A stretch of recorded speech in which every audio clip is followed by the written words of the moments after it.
মসজিদটা ছিল টিনের ঘর। আমি আমার দরবারে যারা ইঞ্জিনিয়ার 10 জনকে নিয়ে একটা টিম করে দিলাম, যে সুন্দর সুনিপুণ মুসলিম বিশ্বের অনন্য নিদর্শন, অনন্য বৈশিষ্ট্য মণ্ডিত, স্থাপত্য শৈলী মণ্ডিত একটা সুন্দর করে একটা মসজিদের ডিজাইন কর। 10 জন মিলে কয়েক মাস লাগাইয়া ডিজাইন করে আমার দরবারে নিয়ে আসছে। কত হুজুর নেন। আমি এটা কি? কত হুজুর মসজিদের ডিজাইন করছি। সাইয়া দেখি বিরাট বড় মসজিদ। আমি এটা কত বড়? হুজুর কত বড় কম যেত না, এক লোকে নামাজ পড়তে পারবে 6000 লোক। কয় হাজার? আমি বললাম এটা করতে কিরম টিয়া খরচ হইব? 15 কোটি টাকা। এমনভাবে কইছে মনে হয় যেন 1500। আমি কই কত কইলা? কয় 15 কোটি। আমি গরিব মানুষ, আমি মসজিদ করতাম, কয় নাকি অন্যায় হয়েছে নাকি আমার? তোরা বেড়া এত বড় মসজিদ কেন অন্তিক ইসলাম? আমি কহিল সাহস কইরা নামালাম। আমি এই সাহসটাই তো নাই যেটা লইয়া নামাম, একটা নিয়ত করে। তখন চিন্তা করলাম ইঞ্জিনিয়াররা যখন ড্রয়িং করে লাইছে, আল্লাহ হয়তো কবুল করছে। যা 1 বছর আমি মুশতাক ফৈজি ওয়াজ করে যত টাকা হাদিয়া পাবো পুরা টাকাটা আমি মসজিদে দান করে দেবো ইনশাআল্লাহ। আমি 1 বছরের টাকা জমাইতে জমাইতে 1 বছর যখন শেষ হয়েছে, আমি গইনা দেখি আমার মসজিদের টাকা 1 বছরে আমি জমাইতে পারছি 25 লক্ষ টাকা। আমি 25 লক্ষ টাকা নিজে দিয়া কাজ শুরু করছি। আমার মসজিদে একতলার ছাদ হয়েছে 1 জুন। ছাদের দিন আমার ইঞ্জিনিয়ারে কহিল একটা কথা শুনলেন, কাছে কান এক সাইডে নিয়ে কহিল ওই যে কইতাম 15 কোটি ওই তো না। আমি কই কত? 30 কোটি লাগে। আমি একটা ফিটাতে দুইটা। আমি চিন্তা করলাম, যা শুরু করে দিছি যখন আর থামবো না। আল্লাহর খাস মেহেরবানি, আজকে আমি আসছি দরবার থেকে।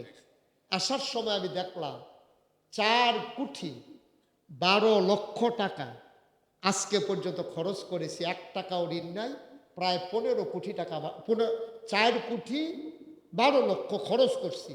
15 লক্ষ টাকার মতো আমার হাতে আছে এবং একতলার ছাদ পর্যন্ত যাওয়ার জন্য যে মাল সামানা দরকার সব আছে ইনশাআল্লাহ। আলহামদুলিল্লাহ বলবেন না? সামান্য কিছুদিনের ভিতরে মসজিদের ছাদ হবে। আমি আজকে যে মাহফিল থেকে যাব মসজিদের কাছে নাইমবা যাই, আমার রুম পর্যন্ত যাই না, গাড়ি বলছি যে নিয়ে যাও আমি আসতেছি। নাইমা আমি ঘুরা ঘুরা দেখি কেউ জাগনা নাই, আমি একা আর আমার মাওলা। আমি আকাশের দিকে তাকাইয়া তাকাইয়া মাঝে মাঝে কান দিই, আল্লাহ আমি যে মসজিদটা শুরু করলাম, আমি যদি মরে যাই কাজ শেষ হওয়ার আগে, আমার যত মানুষ চিনে আমার ছেলের তো এত মানুষ চিনে না, তো এই কাজ কে করবে? আমি কান দিয়ে আকাশের দিকে তাকাইয়া তাকাইয়া তোমার বন্ধু নবী বলেছেন, মাম বানা লিল্লাহি মসজিদান বানাল্লাহু লাহু বাইতান ফিল জান্নাহ। যে দুনিয়ায় মসজিদ বানাবে তুমি কি নাকি জান্নাতে তার জন্য ঘর বানাইবা? সুবহানাল্লাহ বলবেন। আজকেও জুমাবার, আপনারা শুনে খুশি হবেন। জুমার দিনে দূর দূরান্ত থেকে শত শত লোক চলে আসে নিচতলায়, যেখানে হাসপাতাল হবে। দোতলায় 3 তলায় মসজিদ, নিচতলায় হবে ফ্রি হাসপাতাল। সুবহানাল্লাহ বলবেন না? এই প্ল্যান, এই প্যাটার্নে বাংলাদেশে কেউ মসজিদ করেনি। নিচতলায় টোটাল সবটা ফ্রি হাসপাতাল, দোতলায় 3 তলায় মসজিদ।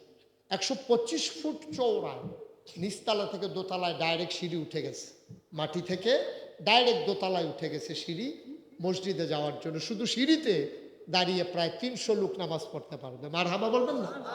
গোপনে শয়তানের কুমন্ত্রণায় পড়ে, নফসের তাড়নায় পড়ে জীবনে যত গুনাহ করেছি, কবিরা সগীরা শিরক বেদাত, সমস্ত গুনাহ থেকে খালেস অন্তরে তাওবা করতেছি। হ্যাঁ আল্লাহ গুনাহ মাফ করে দাও, তাওবা কবুল করে নাও। আশহাদু আল্লা ইলাহা ইল্লাল্লাহু ওয়াহদাহু লা শারীকা লাহু ওয়া আশহাদু আন্না সাইয়্যিদানা হাবিবানা মাওলানা মুহাম্মাদান আবদুহু ওয়া রাসূলুহু সাল্লাল্লাহু আলাইহি ওয়াসাল্লাম। আমিন আমিন। সবাই দিছেন, কেউ বাকি থাকেন না। 2 টাকা হইলেও দিয়েন, কথাটার ওজন রাখেন। কিয়ামতের ময়দানে গিয়ে বুঝবেন এই কথাটার দাম কত। যাদের টাকাগুলো উঠানো হয়েছে, তোমরা মঞ্চে টাকাগুলো নিয়ে আসো। টাকা যাদের উঠানো শেষ, মঞ্চে টাকা নিয়ে আসো। আরেকটা কথা শুনো, সবাই পড়েন আলহামদুলিল্লাহ। আপনারা অনেক দূর দূরান্ত থেকে এসেছেন। আমরা আজকে সবাই মিলে সবার জন্য দোয়া করবো ইনশাআল্লাহ। আল্লাহ যেন ওই সাই কিরকম লোক হয়েছে, ওই যে কইছি যে দূরের তাইছে, সাই কোন দূরের তাইছে, সাইতে আছে। সবাই বসেন, হ্যাঁ রেখে বসে যান, টাকা রাইখা বসে যান। সবাই নিয়ে আসেন টাকাগুলা। হ্যাঁ ঠিক আছে। পাঞ্জাবি কি মাহফিলের টেহা দিয়ে কিনছো না নিজের টেহা? মাহফিলের টেহা, মাহফিলের টেহা না নিজের টেহা? যার যার টেহা। আচ্ছা ঠিক আছে। সাই আবার মাহফিলের টেহা নিজে পাঞ্জাবি কিনা বইয়া থাকো। মার্শাল্লাহ, হ্যাঁ দাও, টাকা দাও তাড়াতাড়ি। ওই ব্যাগটার ভিতরে ঢুকান টাকাগুলো, ব্যাগটার ভিতরে ঢুকান। হ্যাঁ ঠিক আছে। শুনেন, আমরা এখন দোয়া করব, সবাই কোনা আমিন। যারা টাকা উঠাইছ তারা দিয়া চলে যাও, সরো। ক্ষতি হইতেছে, সরো, নামাই দিয়ে যাও না। তোমরা যাও, তোমরা যাও। দেওয়ানের বেলা নাম কত নেই, লওয়ানের লিখে ফোনটা বুঝতো নাই। হ্যাঁ যান, বসেন গিয়ে যান। এটা কি সবাই কনা আমিন। বন্ধুগণ, আমি আপনাদের এই মাহফিলটার তারিখ দিয়েছিলাম 2 বছর আগে। গত বছর চেয়েছিলেন, কর্তৃপক্ষ আমি দিতে পারি নাই, তখনই ওনারা পরের বছর লেখাই রাখছিল। আজকে আমরা মুক্ত আকাশের নিচে, মুক্ত বিহঙ্গের মতো প্রাণ খুলে আমি দেখি মানুষের, বাংলার মানুষের মুখে একটা জিলিক, স্বাধীনতার একটা জিলিক কাজ করে, ঠিক কিনা কম? এটাই হচ্ছে স্বাধীনতার মজা, এটাই স্বাধীনতার স্বাদ। হ্যাঁ, রিপন ফাটান 2000 এখন না লইলে ভালো হয়। এতক্ষণ কইছি দিছে না, এখন লইতেছি। আমি দেখে অন্য হুজুর হইলে লইল না, ওই সিটটা দেখলাম, আমি দেখে নিতে আসি হবে। তা টেহা লই আমি ঘুরতে ফারতো 2-3 রাত। আমিন বলো। আপনারা দেখেছেন আমার নামের সাথে মুশতাক ফয়েজি পীর সাহেব লেখা আছে না? আমি কিন্তু পীর সাহেব হতে চাই নাই। পীর সাহেব হওয়ার কোনো চিন্তাও ছিল না, স্বপ্নও ছিল না। আমার দাদা ছিলেন ফুরফুরা সিলসিলার একজন বড় পীর সাহেব। আমার আব্বা এন্তেকাল করেছেন দাদার আগে। তো দাদা, আমি তখন ঢাকাতে পড়ি, দাদা খবর দিলেন তাড়াতাড়ি বাড়িতে আসো। আইসা দেখি বাড়িতে দুনিয়ার লোক। আমি বললাম কি ব্যাপার? কয় যে জরুরি কাজ আছে। সন্ধ্যার পরে সবাইকে নিয়ে দাদা পরামর্শ বসলেন যে আমার তো বয়স হয়েছে, কোন সময় মরে যাই, এই দরবারের দায়িত্ব কে নেবে, এটা নিয়ে মিটিং। দাদাকে সবাই জিজ্ঞেস করে আপনার কি চিন্তা? আমার চিন্তা হইল আমার পরে আমার আদরের নাতি মুশতাক ফয়েজি দরবারের দায়িত্ব নেবে। আমি হাউমাউ করে কাঁদতে শুরু করলাম যে দাদা, আমার ওর 3 জন চাচা আছে, আব্বায়না মারা গেছে, 3 জন চাচা আছে, আমার বড় ভাই আছে, কাউকে দায়িত্ব না দিয়ে আমার উপরে দায়িত্ব কেন? দাদা বললেন আমি জানি কারে দেওয়া লাগবে। দাদা আমাকে ধরে আমার আম্মার কাছে নিয়ে গেলেন, গিয়ে বললেন যে এই ছেলেটা, তোমার ছেলেটারে ইসলামের জন্য আমারে দিয়ে ফেলো। সুবহানাল্লাহ বলবেন না? আমার আম্মা কাঁদতে কাঁদতে বলে আপনার হাতেই বড় হয়েছে, আপনি নিতে চাইলে নিয়ে যান। উনি এনে আমাকে দরবারের দায়িত্ব দিলেন। আমি বললাম যে দরবারের দায়িত্ব আমি নিতে চাই না, আমার পীর হওয়ার কোনো ইচ্ছা না, আমি মেহনত করে খাওয়াই না মানুষ। পীর সাহেব দেখতে দেখতে আমি অতিষ্ঠ। বাংলাদেশে অধিকাংশ পীর ওই মুড়িদের দিকে তাকাই থাকে, আমি তো সেই মানুষ না। আমি মেহনত করে খাওয়াই না মানুষ। আমি রিক্সা চালাইলেও 100 টাকা 500 টাকা কামাই করতাম ফরাম। আমি সিএনজি চালাইলে ডেলি 1000 টাকা কামাই করা আমার দ্বারা সম্ভব। আমি মাটি কাটলেও ডেলি আমার 500 টাকা দিব। সুতরাং আমি বৈশা বৈশা খাবো, এই পীর আমি হতে চাই না। আমিও তো তোমার সেই পীর বানাইতে চাই না, তুমি সমাজ বিনির্মাণে ভূমিকা রাখবা। আমি বললাম আমাকে তাইলে একটু জমিন দেওয়া লাগবে। দাদা গরিব মানুষ ছিলেন, এত ধনী মানুষ ছিলেন না। দাদা মাত্র 9 শতক জমিন আমারই দিছে। কয় শতক? 9 শতক, মাত্র 9 শতক। আমি দায়িত্ব পাওয়ার পরে জমিন কিনা শুরু করলাম। জমিন কিনতে কিনতে কিনলাম 18 একর, অর্থাৎ 1800 শতক। সব ভালো লাগতেন না? কত শতক? 1800 শতক। 18 শতক, আরে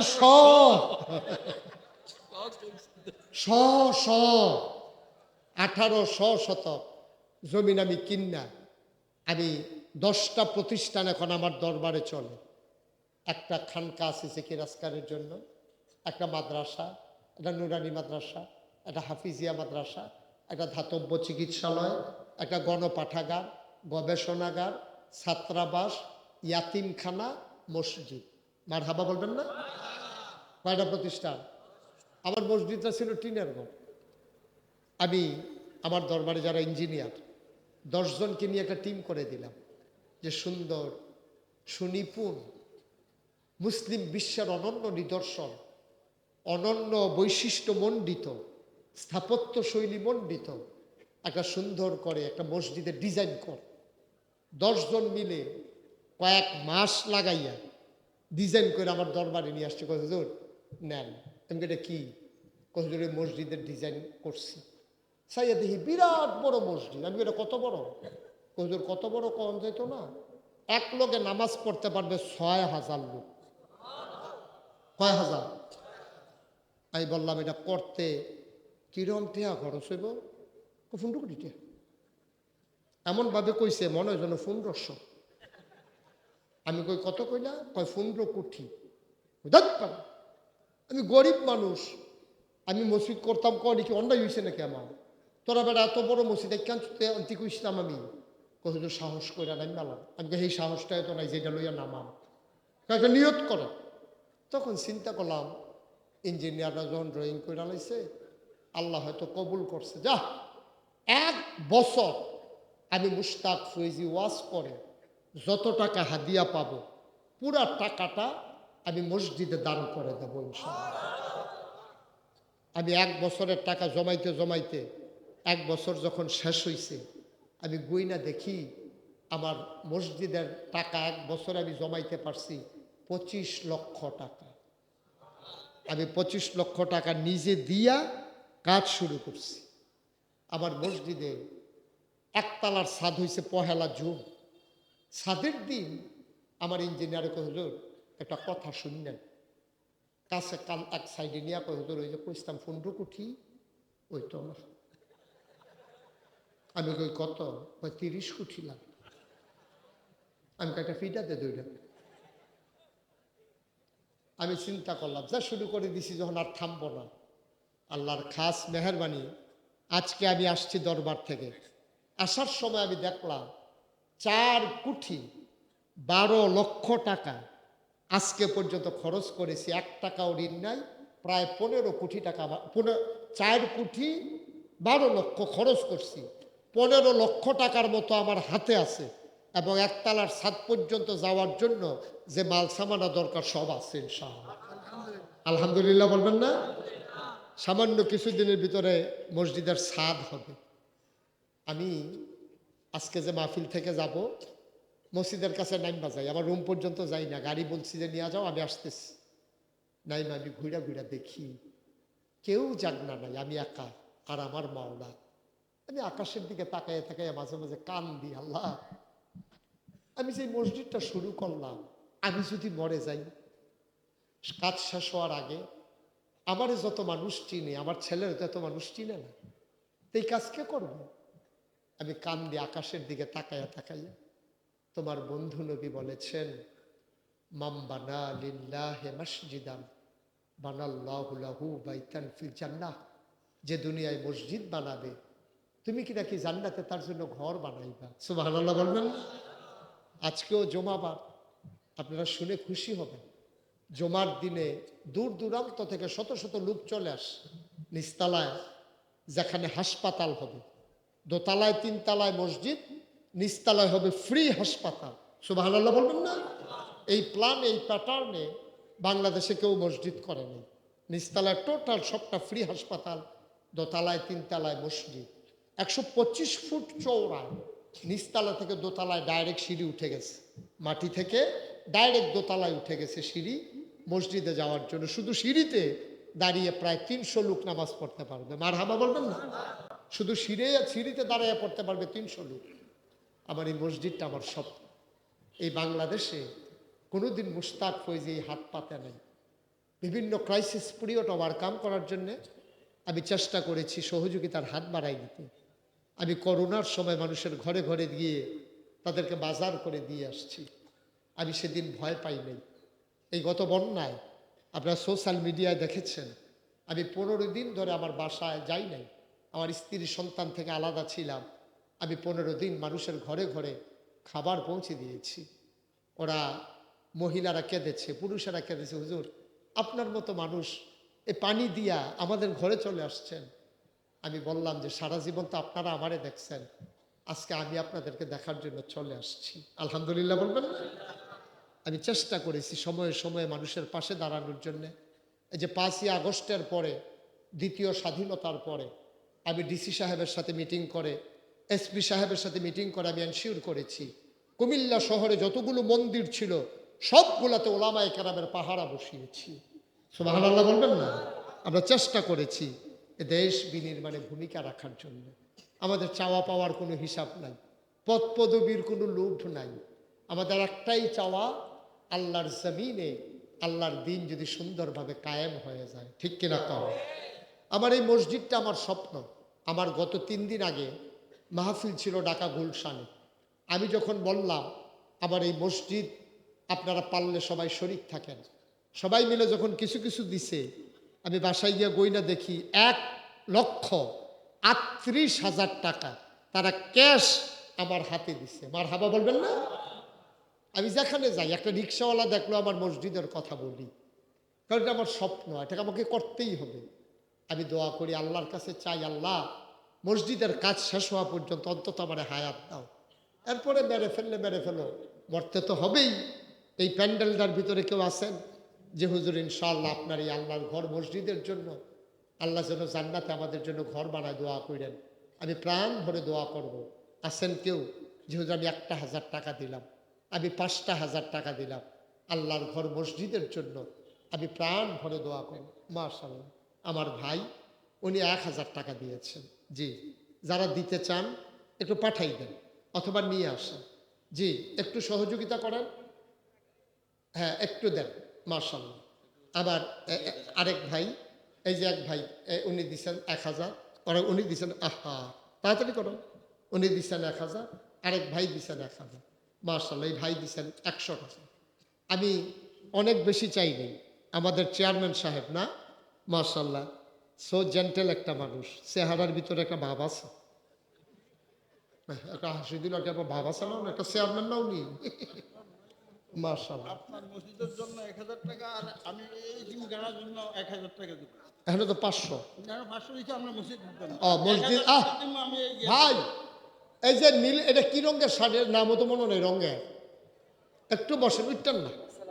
মাশাআল্লাহ মাশাআল্লাহ মাশাআল্লাহ, আমার ছোট্ট সোনামণি একজন দিছে 1,000 টাকা। এই ভাই মসজিদে দিছে 500, মাদ্রাসায় দিবে 1,000, নাম লেখেন। আব্দুল হক মাস্টার, দক্ষিণ মাশাআল্লাহ। বালিয়া। আমার আরেক ভাই দিছেন কিছু, আমার এক ভাই 1,000। এই যে আলেম মানুষ, আহারে হুজুর মানুষ, 1,000 টাকা দিচ্ছে। উঠেন না, কাউকে উঠতে বলি নাই।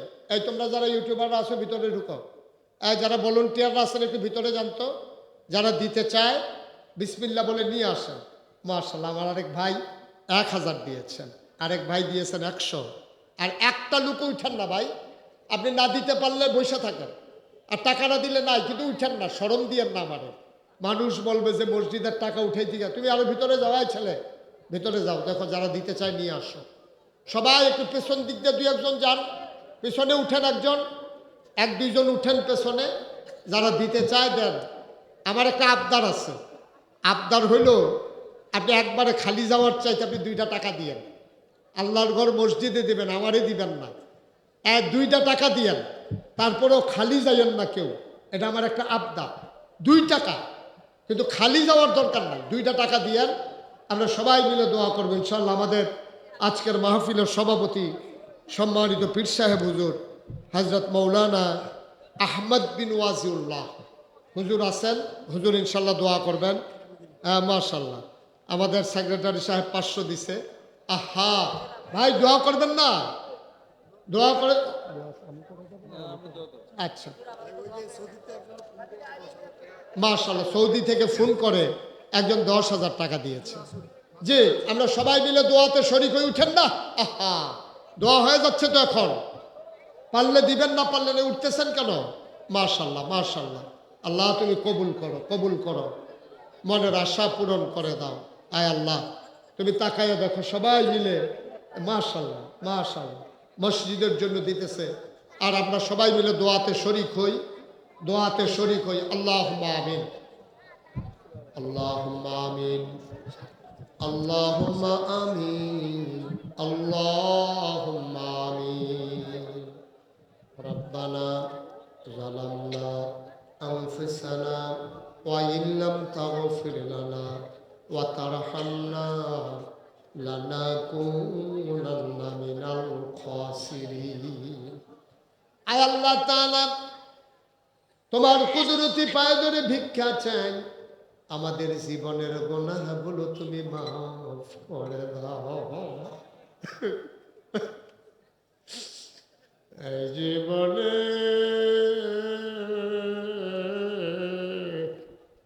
আমরা আর গুনাহ করব না। কন্যা আল্লাহ ওকে দেব বলেন আল্লাহ এই জীবনে আমরা আর গুনাহ করব না। হাতের গুনাহ মাফ চাই, পায়ের গুনাহ মাফ চাই, চোখের গুনাহ মাফ চাই, মুখের গুনাহ মাফ চাই, সমস্ত অঙ্গ প্রত্যঙ্গের গুনাহ মাফ চাই। আমরা আর গুনাহ করব না। আয় আল্লাহ তাআলা তুমি লক্ষ্মীপুরের জমিনের দিকে তাকায়া দেখো মানুষগুলো কেমন করে হাত বাড়াইয়া কান্দে। আয় আল্লাহ তাআলা আমাদের সকলের মনের ন্যাক আশা তুমি পূরণ করে দাও। যার যত অভাব আছে দূর করে দাও, যার যত পেরেশানি আছে উদ্ধার করে নাও। আমরা যারা ঋণগ্রস্ত ঋণ মুক্ত বানাইয়া দাও, যারা অসুস্থ শিফায়ে কামেলা নসিব করে দাও। আয় আল্লাহ তাআলা আজকের মাহফিলের সভাপতি থেকে শুরু করে একেবারে ছোট বাচ্চাটা পর্যন্ত একটা মানুষকেও তুমি আল্লাহ খালি ফিরাই দিও না। সবার মনের ন্যাক আশা তুমি পূরণ করে দাও। আব্বা আম্মার কবর জান্নাতের টুকরা বানাইয়া দাও। টাকা দিল, পয়সা দিল, বুদ্ধি দিল, পরামর্শ দিল, মাহফিলে হাজির হইল, যে যেমন করে মাহফিল সাজাইল। কিয়ামতের দিনে মুসিবতের সময় আজকের মোনাজাতকে তুমি মাওলা নাজাতের উসিলা বানাইয়া দিও। এই মাদ্রাসায় তিনখানাকে তুমি কবুল আর মঞ্জুর করে নাও। আয় আল্লাহ তাআলা ওলামায়ে কেরাম যারা হাত বাড়িয়ে দিয়েছে, বিশেষ করে এই মসজিদের সম্মানিত খতিব, আমার হৃদয়ের মানুষ, আমার প্রিয় ভাই, আয় আল্লাহ তাআলা মুস্তফা হামিদি সাহেব, আয় আল্লাহ তাআলা এই এলাকার মানুষগুলারে নিয়ে আরো বেশি বেশি করে তোমার দরবারে দোয়া করার তৌফিক তুমি দান করে দাও। মাওলা রাব্বে করিম বাংলাদেশটাকে তুমি কবুল আর মঞ্জুর করে নাও। এই দেশের স্বাধীনতা সার্বভৌমত্ব তুমি রক্ষা করো। 5ই আগস্টের আগে যেই সমস্ত ছেলেরা তাদের জীবন দিল, তাদেরকে তুমি মাওলা শহীদ হিসেবে কবুল আর মঞ্জুর করে না। যাদের ছেলে গেল তারাই বুঝে কি হারিয়েছে তারা। আমরা বুঝবো না গো মাওলা। যাদের ছেলে হারাইছে তাদেরকে সান্ত্বনা দেওয়ার মতো কোনো ভাষা এখনো আবিষ্কার হয় নাই মাওলা। মাওলা রব্বে করিম ওই সমস্ত আব্বা আম্মাকে সবরে জামিল এখতিয়ার করার তৌফিক দান করে দাও।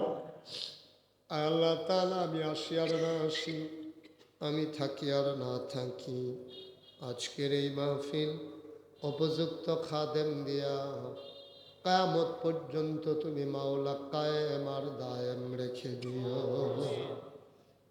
আয় আল্লাহ তাআলা, ওলামায়ে কেরাম যারা ওয়ারাসাতুল আম্বিয়ার দরজা দান করে দাও, মুরব্বী বাবাদের দীর্ঘ দীর্ঘ নেক হায়াত দান করে দাও, কলিজার টুকরা যুবকগুলার দ্বীনের খাদেম বানাইয়া দিও। আয় আল্লাহ তাআলা, পর্দার আড়ালের মা বোন যারা আবেদা সালেহা জাহেদা বানাইও। আয় আল্লাহ তাআলা, আমি যেমন করে চেয়েছি, কেউ আমার হাতটা খালি ফিরাই দেয় নাই। মাদ্রাসার জন্য দিয়েছে, নাগাইশের মসজিদের জন্য দিয়েছে। আমি কি দোয়া করব গো মাওলা? আমি দোয়া করে দিয়ে যাই, তাদের এই দান কিয়ামতের ময়দানে তুমি মাওলা নাজাতের উসিলা বানাইয়া দিও। রব্বানা ফাগফির লানা যুনুবানা ওয়া কাফির আন্না সাইয়্যাতিনা ওয়া তাওয়াফানা মাআল আবরার। আমিন আমিন আমিন ইয়া রাব্বাল আলামিন। হায়াত যেদিন শেষ হয়ে যাবে, রুহু যেদিন গলার মাঝামাঝি আটকে যাবে, ওই কঠিন মুসিবতের সময় তুমি রাজি থেকে তোমার হাবিবকে রাজি রেখে আমাদের কণ্ঠে ওই মধুর কলেমা তুমি জারি করে দিও, লা ইলাহা ইল্লাল্লাহু মুহাম্মাদুর রাসূলুল্লাহ সাল্লাল্লাহু